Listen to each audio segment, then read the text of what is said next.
Joint pain, सर्दियों में stiffness होता है। आप विटामिन डी आप सोच नहीं सकते इतना इम्पोर्टेंट विटामिन होता है बॉडी का। कोई भी लिम्ब फ्रैक्चर है तब अपन को सबसे पहले जो देखना है वो तो ये देखना है कि पेशेंट का एयरवे, ब्रीदिंग कैसी है, मतलब वो सांस ठीक से ले पा रहा है, वो कर रहा है। उसके बाद फिर अपन हड्डी पे आएंगे। जो सबसे इम्पॉर्टेंट बीमारी होती है दैट इज कॉल्ड रिकेट्स।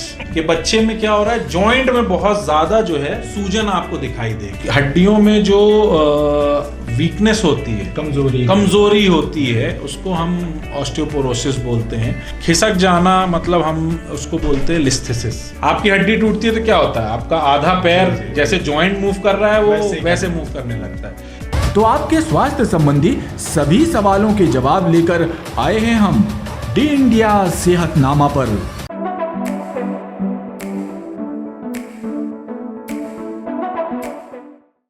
नमस्कार, डी इंडिया न्यूज़ चैनल के कार्यक्रम सेहतनामा में हम अपने दर्शकों का हार्दिक स्वागत करते हैं, अभिनंदन करते हैं। दर्शकों, जैसा कि आप जानते हैं, डी इंडिया न्यूज़ चैनल के इस कार्यक्रम सेहतनामा में हम आप तक पहुंचाते हैं चिकित्सा जगत से जुड़े विशेषज्ञ से ली गई जानकारी, जो अपने आप में विशेष जानकारी होती है। और इसी क्रम में आज हमारे साथ डॉक्टर मोहसिन अंसारी हैं, MBBS डी ऑर्थो। तो आइए सबसे पहले हम जानते हैं डॉक्टर साहब ने अपनी पढ़ाई कहाँ की, अपने करियर की शुरुआत कहाँ की। डॉक्टर साहब, हम आपसे जानना चाहते हैं आपके विषय में, कृपया हमारे दर्शकों को बताइए। मैं डॉक्टर मोहसिन अंसारी, मैंने अपना MBBS जो है वो चाइना से पास किया। फिर उसके बाद यहाँ आके मैंने एक फॉरेन मेडिकल ग्रेजुएट एग्जामिनेशन होता है वो क्लियर किया। उसके बाद PG मैंने अपनी आंध्र प्रदेश से कंप्लीट करी। फिर पोस्ट ग्रेजुएशन करने के बाद मुझे अफ्रीका में काम करने का मौका मिला, सेंट्रल अफ्रीका में। फिर मैंने वहाँ काम किया। फाइनली मुझे अपने लोगों के लिए काम करना था, तो मैं अपने घर जबलपुर वापस आ गया। फिर यहाँ आके मैंने अपना क्लिनिक स्टार्ट किया, फिर एक हॉस्पिटल बनाया। अभी ये यहाँ बैठे हैं, ये मेरा सेकंड हॉस्पिटल है। तो ऐसे दिस वाज माय जर्नी। निश्चित तौर पे डॉक्टर साहब के करियर का लाभ हमारे जबलपुर शहर के लोगों को मिल रहा है, और इसी वजह से आज हम अपने इस कार्यक्रम में डॉक्टर मोहसिन अंसारी से बातचीत कर रहे हैं। और निश्चित तौर पर ये जानकारी हमारे दर्शकों के लिए बहुत ही लाभप्रद सिद्ध होगी। डॉक्टर मोहसिन अंसारी विधान हॉस्पिटल के डायरेक्टर हैं, ऑर्थोपेडिक सर्जन हैं। तो डॉक्टर मोहसिन अंसारी, हम आपका स्वागत करते हैं, अभिनंदन करते हैं सेहतनामा कार्यक्रम में। Thank you so much. First of all मुझे जब पता चला कि ये प्रोग्राम सेहतनामा चालू हुआ है, तो मैं इससे बहुत प्रभावित हुआ कि ये आम जन के लिए एक अवेयरनेस प्रोग्राम टाइप का है, जिससे लोगों को जनरल जो चीज़ें हैं वो पता चलती हैं। और इसी क्रम में आज हम आपसे कुछ ऐसी बातें शेयर करेंगे जो आम जनता के लिए बहुत इम्पॉर्टेंट है। डॉक्टर साहब, जैसा कि आपका विभाग है ऑर्थोपेडिक, हड्डियों की मानव शरीर में एक महत्वपूर्ण उपयोगिता है। बिना हड्डी के कल्पना भी मानव शरीर की नहीं की जा सकती। तो सबसे पहले हम आपसे ये जानना चाहेंगे कि मानव शरीर पे जो विटामिन डी का प्रभाव है, वो उसकी कमी से क्या असर होता है? क्या हड्डियों में इसका असर होने से या कमी की होने से कुछ रोग पैदा होते हैं?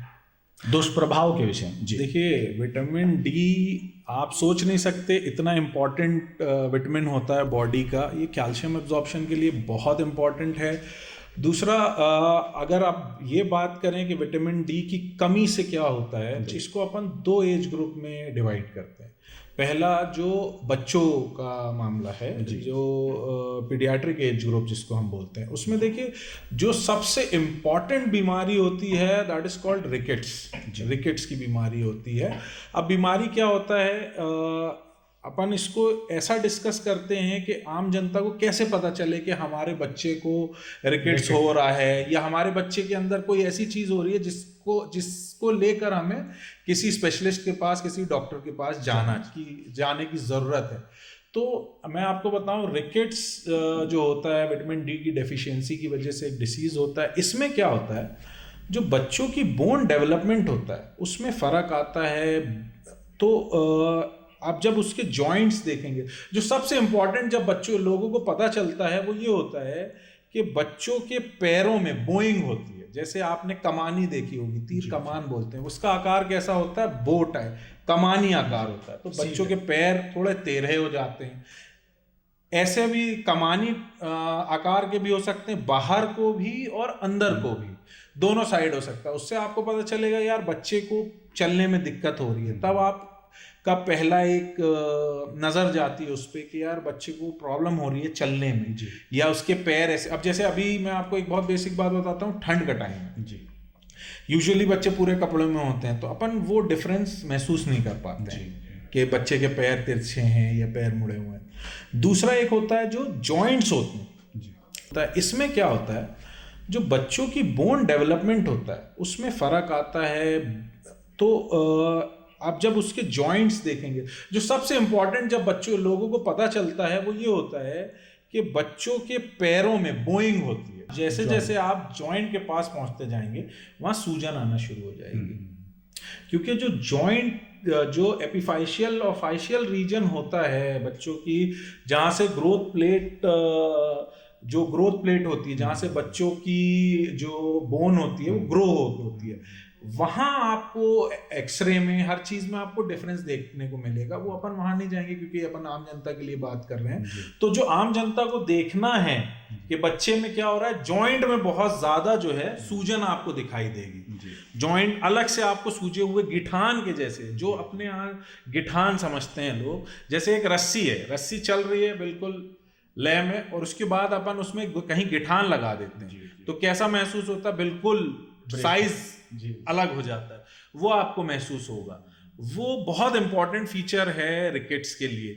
जॉइंट का सूज जाना, पैरों का तिरछा होना, बच्चे का, अगर बच्चा चलना सीख रहा है या चलने वाला बच्चा हो गया तो गिरना उसका, क्योंकि जब किसी चीज को, मैं आपको एक स्ट्रक्चर दूं सीधा, उसका फाउंडेशन आप देखेंगे, पंजा जो होता है और उसके ऊपर हड्डी, तो जब हड्डियां तिरछी होने लगती है तो बच्चों का बैलेंस बिगड़ना शुरू होता है, तो बच्चे क्या होता है, बार बार गिरते हैं।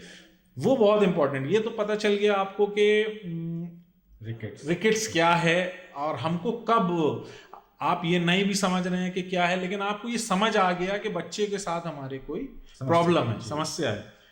तो ऐसी कंडीशन में आपको फिर वेट नहीं करना है, तुरंत अपने कंसल्टेंट को, किसी भी आप स्पेशलिस्ट को, हड्डी वाले डॉक्टर को या पीडियाट्रिशियन को, किसी को भी आप दिखाएं, वो फिर फर्दर इन्वेस्टिगेट करेगा। जो मैंने आपको बताया एक्सरे में फीचर्स होते हैं रिकेट्स के, सबसे इंपॉर्टेंट जो होता है वो होता है विटामिन डी की कमी। विटामिन डी की हम जांच कराएंगे, यूजुअली ऐसे केसेस में विटामिन डी कम ही आता है, तो उसको फिर हम उसकी पूर्ति करते हैं। उसके लिए सबसे इंपॉर्टेंट जो है वो है धूप। अल्ट्रावायलेट बी रेडिएशन, जो लाइट होती है, वो जब स्किन पे फॉल होती है, उससे विटामिन डी का एब्जॉर्प्शन होता है बॉडी में।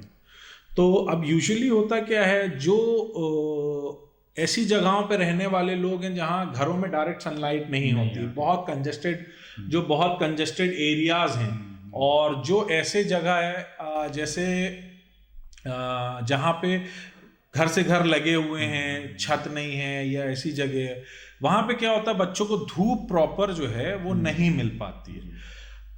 ऐसी कंडीशन में देखिए, धूप बहुत इंपॉर्टेंट पार्ट होता है विटामिन डी के लिए। ऐसी कंडीशन में बच्चों को धूप दिखाएं, और जो आपके स्पेशलिस्ट ने जो आपको फिर विटामिन डी सप्लीमेंट दिया है वो दें। ये एक ऐसी चीज़ है, इसको ठीक होने में टाइम लगता है, क्योंकि ऑलरेडी जो बोन होती है वो डिफॉर्म हो जाती है। उसको धीरे धीरे धीरे, इट टेक्स ऑलमोस्ट 6 मंथ्स, और भी टाइम लग सकता है। धीरे धीरे बोइंग है तो वो बॉडी के स्ट्रक्चर के साथ सीधी होती है। सबसे इंपॉर्टेंट जो पार्ट होता है वो होता है विटामिन डी को पूरा कर देना, है ना। अब ये तो बात हो गई बच्चों की। न्यूबॉर्न बेबीज में भी जब बच्चे होते हैं तो आपने सुना होगा, बोला जाता है कि उनको धूप दिखाना है, जॉन्डिस को प्रिवेंट करने के लिए होता है, वो बहुत इंपॉर्टेंट है। और बड़ों में जो है वो तो आप, आज मैं आपसे अगर एक क्वेश्चन पूछूं कि आपके घर में आपकी मदर होंगी, आपकी वाइफ होंगी, उनसे आप कभी पूछे कमर दर्द होता है, तो बिल्कुल आपको बोलेंगे अरे ये तो रेगुलर की चीज़ें हैं। ये भी जो है, देखिए विटामिन डी की कमी, विटामिन डी और कैल्शियम, ये दो चीज़ें इसमें बहुत महत्वपूर्ण होती है, बहुत इंपॉर्टेंट होती हैं।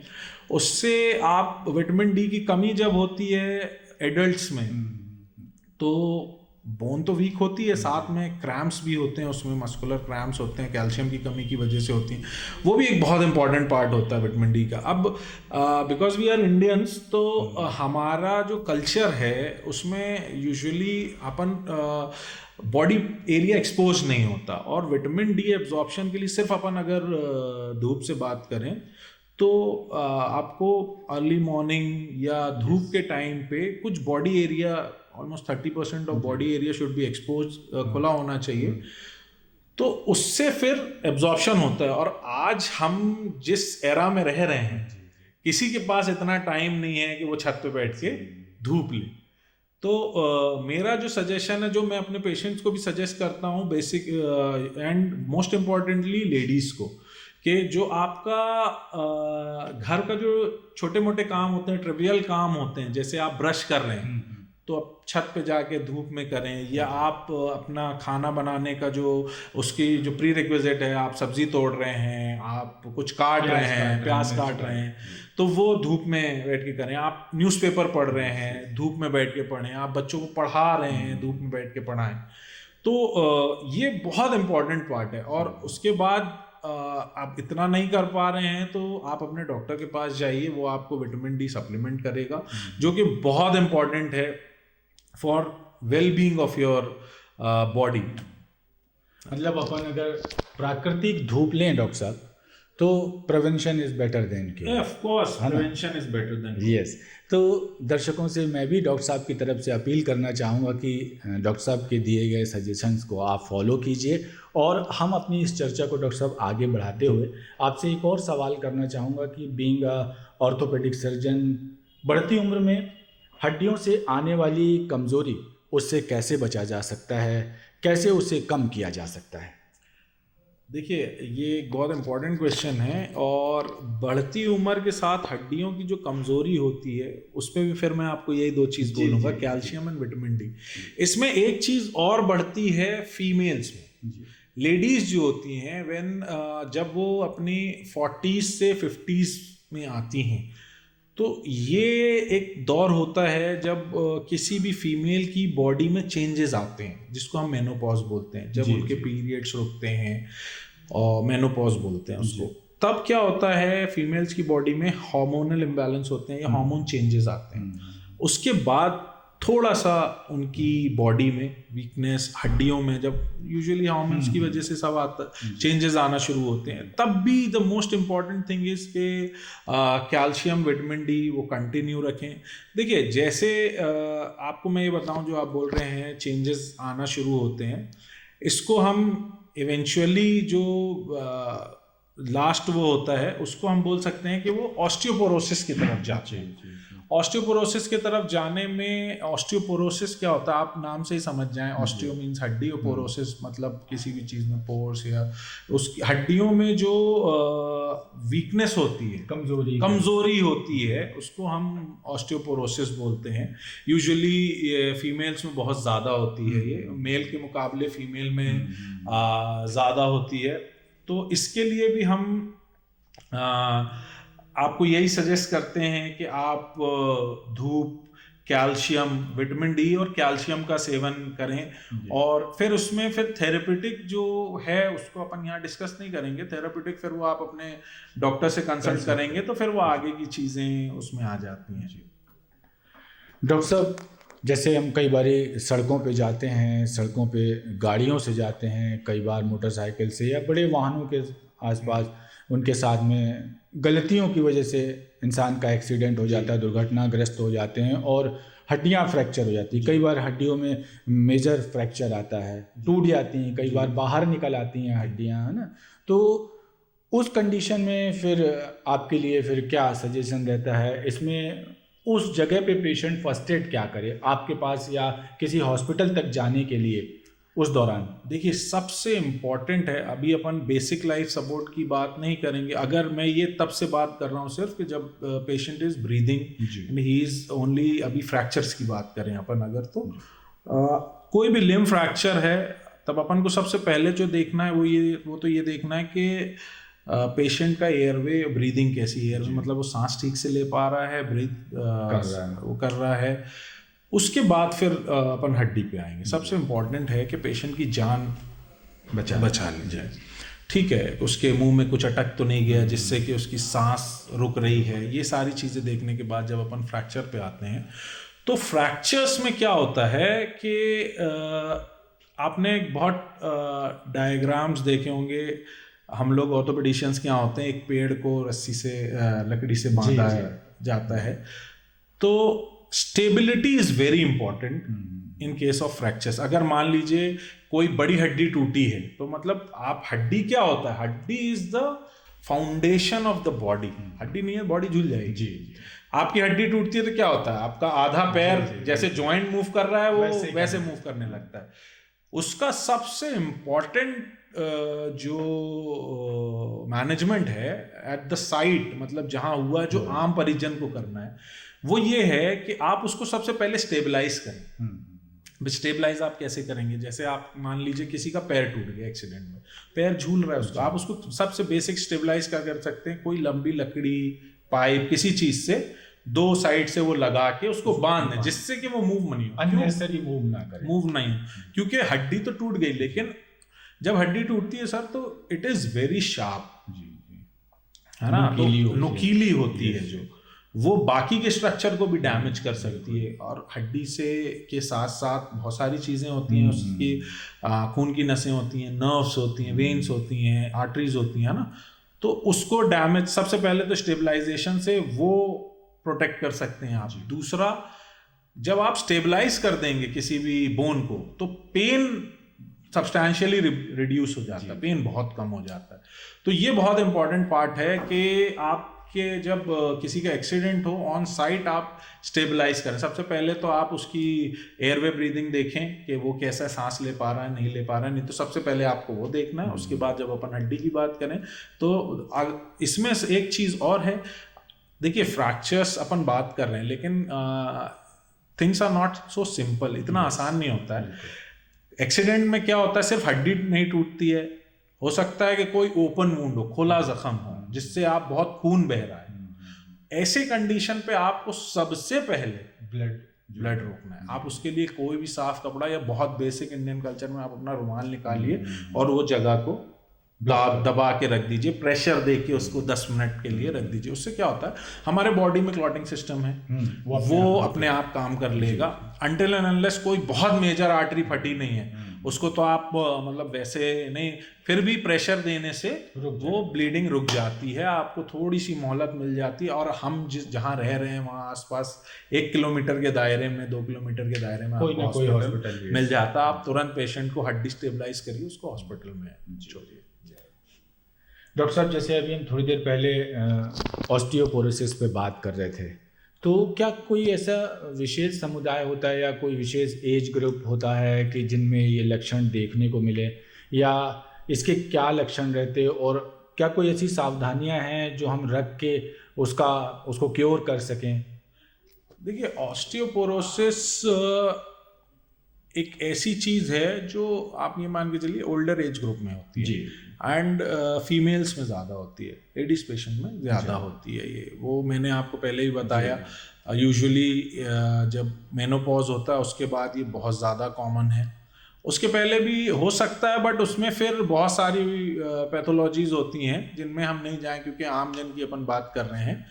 तो जब ऑस्टियोपोरोसिस ऐसा समझ लीजिए आप, मैं आपको बहुत एक बेसिक एग्जांपल देके समझाता हूँ, जैसे मैं अपने पेशेंट को समझाता हूँ। आप कंक्रीट बनाते हैं जी, उसमें आप एक मिक्सचर बनाते हैं, उसमें क्या होता है, 1 तसला अगर आप सीमेंट ले रहे हैं, 2 तसला रेत का ले रहे हैं, आप उसमें मानिए कि आप जो सीमेंट का पोर्शन है वो 1 तसला से आधा तसला कर, तो आपका जो कंक्रीट है वो वीक हो जाएगा।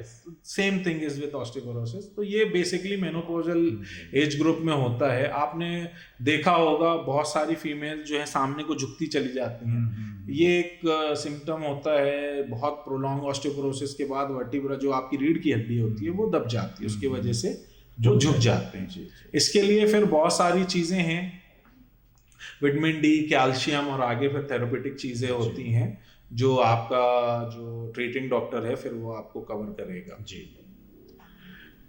शरीर में जैसे हड्डियों की महत्वपूर्ण भूमिका होती है, और उसमें एक बहुत ही इम्पोर्टेंट हड्डी होती है रीढ़ की हड्डी। रीढ़ की हड्डी के लिए क्या डॉक्टर साहब कोई विशेष देखभाल की आवश्यकता होती है, और अगर होती है तो एक सामान्य व्यक्ति उसको कैसे कर सकता है?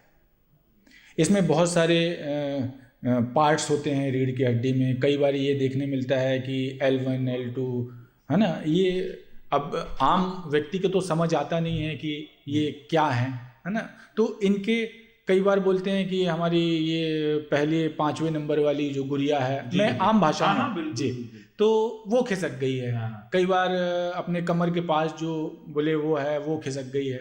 तो इसको हम कैसे क्योर कर सकते हैं डॉक्टर साहब? देखिए, ये आप जो बोल रहे हैं ये आप एक बहुत ब्रॉड चीज़ों को एक बहुत छोटे शब्दों में बोल रहे हैं। खिसक जाना मतलब हम उसको बोलते हैं लिस्थेसिस, मतलब हड्डी का हड्डी के ऊपर से, गुड़िया का गुड़िया के ऊपर से खिसक जाना। इसका बहुत कॉमन एक चीज़ होता है ट्रॉमा, चोट लग जाना। बहुत जो लोग भारी काम करते हैं, झटके से उनको उठाना होता है वो, या जो लोग बहुत ज़्यादा झुके झुके काम करते हैं उनको, तो इन चीज़ों से आपको बचना है। मतलब देखिए, जब बॉडी यंग होती है तो वो हर चीज़ बर्दाश्त करके चली जाती है, बट जैसे जैसे आप यू ग्रो ओल्ड, जैसे जैसे आपकी एज बढ़े तो हर चीज़ का ध्यान रखना चाहिए। जैसे आप बहुत ज़्यादा अगर हैवी वर्क करते हैं तो फिर आप थोड़ा सा किसी का सपोर्ट लेके करें, है ना। ये सारी चीज़ें हैं। फीमेल्स हैं, जब सिम्टम्स आने लगे कि आपको जैसे बहुत देर झाड़ू लगाने में प्रॉब्लम हो रही है, तो आप रुक रुक कर लगाएं, थोड़ा रेस्ट दें फिर लगाएं। यूजुअली आपने सुना होगा कि मैं 2 कमरों में एक साथ झाड़ू नहीं लगा पाते, मुझे बैक में पेन होने लगता है।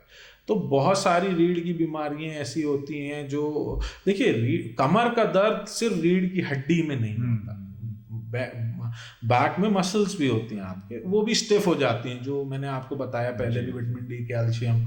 और फिर जो आइसोलेटेड रीढ़ की हड्डी की जो पैथोलॉजीज होती हैं वो भी होती हैं। अब रीढ़ जो होती है आपकी, वो स्ट्रक्चर के साथ उसमें पीछे स्पाइनल कॉर्ड भी होती है, वहाँ से फिर नर्व्स भी निकलती हैं, बहुत सारी चीज़ें होती हैं। आपने सुना होगा नस दब जाती है। अब आपने कोई बहुत झटके से भारी वजन, जिसको बोलते हैं अपन बेलाग, उठा लिया, तो जो डिस्क होती है वो कभी रप्चर हो जाती है, उससे वो फिर पीछे नसों को दबाती है, फिर आपके पैरों में दर्द आता है। जैसे वो आता है कहने में कि स्पॉन्डिलाइसिस, हाँ, कुछ इससे रिलेटेड है क्या ये? देखिए, इसमें बहुत सारी टर्म्स होती हैं। स्पॉन्डिलाइसिस होता है तो अपन उसको ऐसे समझें कि रीढ़ की हड्डी, डिस्क और नर्व्स, तीनों की पैथोलॉजी। अब रीढ़ की हड्डी में जॉइंट्स भी होते हैं, टैसिड जॉइंट्स भी होते हैं, उसकी पैथोलॉजी अलग होती है। तो वो बहुत कंबाइन में अपन बोल देते हैं कि अरे लंबर एरिया में प्रॉब्लम है, तो वो तो फिर डॉक्टर आपको बताएगा कि क्या है ना। Basically I will talk about the prevention, है ना। जब आपको रीढ़ की हड्डी में बहुत ज़्यादा दर्द होने लगे तो सबसे कॉमन है कि आप उकड़ू बैठना छोड़ें। अगर प्रॉब्लम होती है तो उकड़ू बैठना छोड़ें आप। उससे क्या है, जब जो उस पर लोड पड़ता है वो कम होगा तो आपका पेन जो है वो धीरे धीरे रिलीफ आपको मिलेगा, है ना। क्योंकि जैसे आपको कोई काम करने में दर्द हो रहा, अगर आप वो काम ही बंद कर देंगे, उसको प्रिवेंट कर लेंगे, उससे वो पेन आने से अपन उसको प्रिवेंट कर सकते हैं। अभी जैसे हम बात कर रहे थे कि महिलाओं में बैक पेन ज़्यादा होता है, और कई बार वो जैसे आपने अभी कहा कि झाड़ू लगाने से, तो उसके लिए हम सोल्यूशन भी निकाल सकते हैं। बड़ा झाड़ू, लंबा वाले झाड़ू लगाएं, खड़े होके लगाएं, पोछा खड़े होके लगाएं। अच्छा, एक चीज़ अब और आपसे मैं जानना चाहूँगा अपने दर्शकों के लिए कि जॉइंट पेन क्या सर्दियों में ज़्यादा होता है, या कभी ऐसा हर व्यक्ति में होने की संभावना रहती है कुछ? देखिए, जॉइंट पेन सर्दियों में स्टिफनेस होता है। आप कोई भी एक फ्लूइड रखिए जी, उसको ठंड में क्या होगा, उसकी विस्कोसिटी बढ़ जाएगी जी, है ना, वो थोड़ा गाढ़ा हो जाएगा।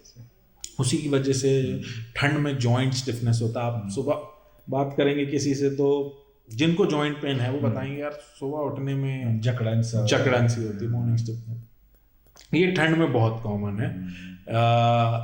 फिर इसके लिए प्रिवेंशन, देखिए ये तो अगर जब ज़्यादा होता है तो डेफिनेटली आपको आपके डॉक्टर के पास जाना है, वो आपको मेडिसिन देंगे, उससे आप सही होंगे। प्रिवेंशन क्या है कि फिर आप ठंड से बचें, है ना, इनर पहने, ठंडे पानी का इस्तेमाल नहीं करें, है ना। ये सारी चीज़ें, जो चीज़ें ठंड से बढ़ रही हैं वो तो ठंड से बचने में कम होंगी। आप इनर पहनिए, आपको बहुत ज़्यादा है तो आप ग्लव्स पहनिए, मोजे पहनिए, उससे काफ़ी हद तक प्रिवेंशन हो सकता है। लेकिन अब कंटिन्यू पेन है तो फिर तो आपको डॉक्टर के पास जाना पड़ेगा। और ये पेन ठंड में थोड़ा बढ़ते हैं, जो मैंने आपको बताया, जो जॉइंट इंट्राआर्टिकुलर फ्लूइड होता है उसकी विस्कोसिटी बढ़ने से, बहुत सारी चीज़ों से फिर वो बढ़ जाता है। तो आज सेहतनामा कार्यक्रम में ये थे डॉक्टर मोहसिन अंसारी, और निश्चित तौर पर डॉक्टर मोहसिन अंसारी द्वारा दी गई जानकारी हमारे दर्शकों के लिए लाभप्रद साबित होगी। डॉक्टर साहब, हम आपका बहुत बहुत धन्यवाद करते हैं, आभार व्यक्त करते हैं, और अपने दर्शकों से अब हम कहना चाहेंगे कि शहर की ताज़ा तरीन खबरों को जानने के लिए बने रहिए डी इंडिया न्यूज़ चैनल के साथ। सोशल मीडिया पर भी हमारे चैनल्स उपलब्ध हैं, यूट्यूब में देखिए, एक्स पर और इंस्टाग्राम पर, फेसबुक पर आप चैनल को लाइक कीजिए और हमारे साथ बने रहिए साप्ताहिक कार्यक्रम सेहतनामा में। तो डी इंडिया न्यूज़ चैनल के लिए मैं कृष्ण कुमार वर्मा, नमस्कार।